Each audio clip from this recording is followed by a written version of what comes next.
Hello friends, welcome to राल Sisodia academy. देखिए SSC GD math में प्रीवियस ईयर क्वेश्चनों की सीरीज को कंप्लीट कर रहे हैं। आज हम मैथ में देखेंगे आपका डिस्काउंट यानी कि छूट प्रतिशत कैसे निकालते हैं, जिसे बट्टा बोलते हैं। देखिए लाभ एवं हानि हमने 2 पार्ट कर लिए, आपका ये तीसरा पार्ट है। अभी 2 पार्ट और आएंगे, उसमें आपका लाभ एवं हानि जो चैप्टर ये आपका ये कंप्लीट रूप से समाप्त हो जाएगा। जो कि देखिए हमने प्रीवियस ईयर क्वेश्चन की श्रृंखला में जो भी चैप्टर कंप्लीट कर लिए वो प्लेलिस्ट चैनल पर बनी हुई है, वहाँ से जाके आप सभी वीडियो को देख सकते हैं। अगर आपने हमारे चैनल को अब तक सब्सक्राइब नहीं किया तो चैनल को सब्सक्राइब कर लें, बेल आइकन को प्रेस कर लें। चलिए देखते हैं फिर पहला क्वेश्चन। देखिए पहले बेसिक क्वेश्चन देखते हैं जिससे कि आपका कॉन्सेप्ट क्लियर हो डिस्काउंट के बारे में। देखिए क्वेश्चन ये है कि एक टेलीविजन 14,500 रुपये में उपलब्ध था। दिवाली की सेल के दौरान उसकी कीमत घटाकर कितनी कर दी गई? 11,890 रुपये कर दी गई है। छूट प्रतिशत हमें ज्ञात करना है, छूट प्रतिशत कितना होगा। देखिए तो फिर देखते हैं टीवी का। देखिए मार्केट प्राइस यानी अंकित मूल्य कितना था, जो कि प्रारंभ में था कितना था? 14,500 रुपये था। अच्छा, दिवाली के ऑफर के कारण उस पर जो छूट देकर डिस्काउंट देकर उसकी सेलिंग प्राइस कितनी कर दी गई है घटाकर? वो कर दी गई है 11,890 रुपये कर दी गई है। पूछ रहा है छूट प्रतिशत बताना है, तो या तो आप इस फॉर्मूले में लगा दीजिए या वैसे देखिए छूट प्रतिशत अगर हम निकालेंगे तो बेसिक रूप से क्या होगा आपका अंकित मूल्य माइनस का विक्रय मूल्य। इस 14,500 में से 11,890 घटा देंगे तो कितना बचेगा? देखिए 2,610। और हमेशा जो डिस्काउंट निकाला जाता है वो किस पर निकाला जाता है? अंकित मूल्य पर। अंकित मूल्य कितना है? 14,500 है और इनटू में कितना आएगा? 100। देखिए 2 जीरो से 2 जीरो कैंसिल हो जाएंगे। 145 का जब 2610 हम भाग देंगे तो कितनी बार जाएगा? 18 बार। अर्थात जो छूट परसेंट है डिस्काउंट कितना होगा? 18% होगा। अर्थात इसका कौन सा ऑप्शन सही हो जाएगा? सी ऑप्शन सही हो जाएगा। चलिए क्वेश्चन ये है कि किसी सेल में इत्र अंकित मूल्य पर 25% की छूट के साथ उपलब्ध है। यदि सेल में इत्र का मूल्य है वो 6873 रुपये है, तो इत्र का जो मूल अंकित मूल्य है वो कितना होगा? ये 4 ऑप्शन हमारे दिए हुए, हमें ये बताना है। देखिए इत्र का अंकित मूल्य कुछ भी रहा हो, हमने मान लिया मार्केट प्राइस है, वो उपलब्ध कितने पर है? 25% डिस्काउंट के साथ उपलब्ध है। तो कितने परसेंट पे उपलब्ध होगा? हमें 75% पे उपलब्ध होगा। और 75% का मान कितना दिया हो? कितने पर सेलिंग प्राइस करता है उसे? वो 6873 रुपये में बेच देता है। हम एमपी कितना हो जाएगा यहाँ से? 75 और डिवाइड में 100 बराबर कितना हो जाएगा? 6873। तो 25 से काट दिए, 25 से 75 और 25 से कितनी बार? ये 4 बार। तो मार्केट प्राइस कितना हो जाएगा? देखिए 6873 इंटू 4 और डिवाइड में कितना आ जाएगा? ये 3। देखिए 3 से काटेंगे तो 3 से कितनी बार कटेगा? ये 2291 बार। और इसमें 4 का गुणा करेंगे, इसमें 4 का गुणा करेंगे तो कितना आ जाएगा? ये 9164 रुपये। अर्थात इसका जो मार्केट प्राइस था अर्थात अंकित मूल्य कितना था? 9164 रुपये था। अर्थात इसका कौन सा ऑप्शन सही हो जाएगा? इसका सी ऑप्शन सही हो जाएगा। चलिए देखते हैं नेक्स्ट क्वेश्चन। क्वेश्चन दिया हुआ है एक वस्तु का अंकित मूल्य उसके क्रय मूल्य से 60% अधिक है। यदि वस्तु को 20% के लाभ पर बेचा गया तो छूट प्रतिशत क्या होगा? हमें ये बताना, हमारे 4 ऑप्शन दिए हुए हैं। देखिए एक वस्तु का जो अंकित मूल्य है उसके क्रय मूल्य से कितना? 60% अधिक है। क्रय मूल्य को मान लिया हमने CP और CP मान लिया हमने 100। जो अंकित मूल्य यानी मार्केट प्राइस है वो कितना अधिक है? 60% अधिक है। तो ये 100 तो 60% अधिक है, तो मार्केट प्राइस कितना हो जाएगा? 160। और क्या बोल रहा है? यदि वस्तु को 20% के लाभ पर बेचा है, तो लाभ हमेशा किस पे होता है? क्रय मूल्य पर।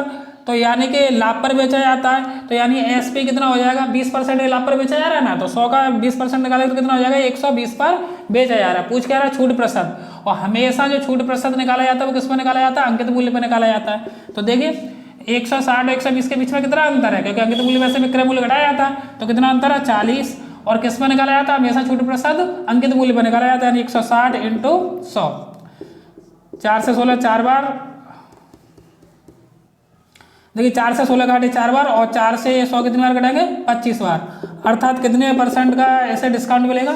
25% का डिस्काउंट मिलेगा। अर्थात इसका कौन सा ऑप्शन सही हो जाएगा? बी ऑप्शन सही हो जाएगा। छूट का अंकित मूल्य उसके क्रय मूल्य से 40% अधिक है। यदि वस्तु पर 50% की छूट दी गई है तो विक्रय मूल्य क्रय मूल्य का कितना प्रतिशत होगा? ये हमें बताना है। देखिए CP हम कितना मानते हैं? 100 मानते हैं। अंकित मूल्य मार्केट प्राइस कितना हो जाएगा क्वेश्चन के अकॉर्डिंग?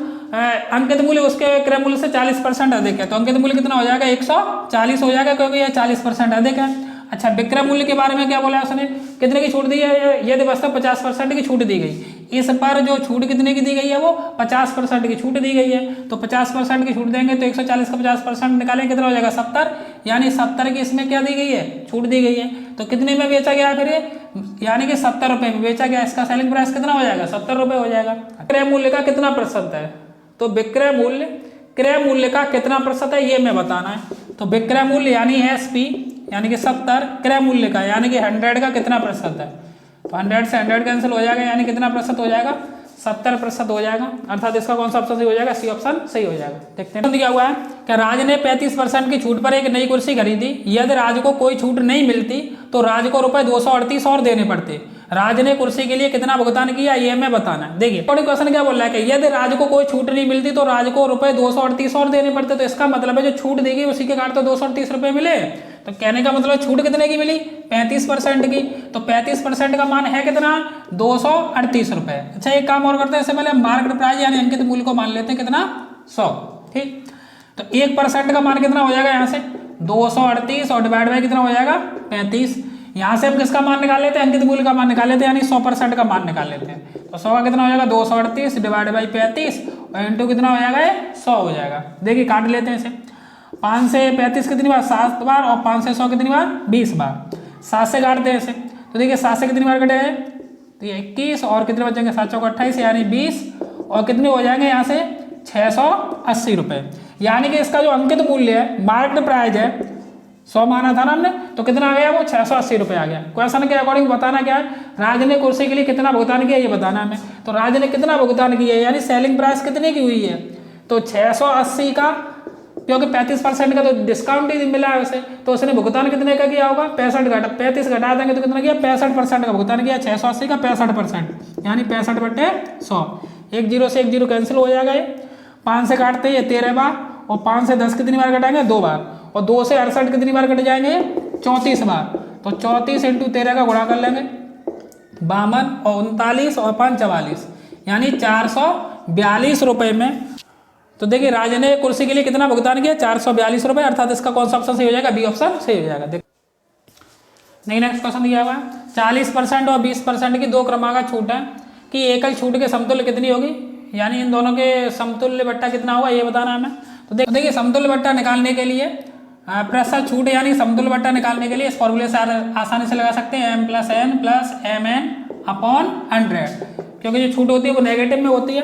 तो फिर है 40% की तो -40, और फिर दोबारा कितनी छूट दी है, 20% की तो -20 प्लस -40 इंटू -20 अपॉन कितना होगा 100, -40 और -20 -60, और माइनस प्लस हो जाएगा ये, तो 40 × 20 और डिवाइड बाई कितना हो जाएगा 100। तो 20 से 100 5 बार, 5 से 40 8 बार, और -60 में से 8 घटाएंगे तो कितना आएगा, -52%, क्योंकि जो डिस्काउंट होता है या बट्टा होता है वो नेगेटिव में होता है। तो इसलिए कितना हो जाएगा, ये 52% का उसे क्या मिलेगा, समतुल्य बट्टा मिलेगा। अर्थात इसका कौन सा ऑप्शन सही हो जाएगा, ये ऑप्शन सही हो जाएगा। तो आज फिर इस वीडियो में इतने रखते हैं, और जो नेक्स्ट वीडियो आएगा उसमें हम जो भी बचा हुआ है डिस्काउंट वाला पार्ट उसे कंप्लीट कर लेंगे। अगर आपने चैनल को सब्सक्राइब नहीं किया तो चैनल को सब्सक्राइब कर लें, बेल आइकन को प्रेस कर लें। धन्यवाद।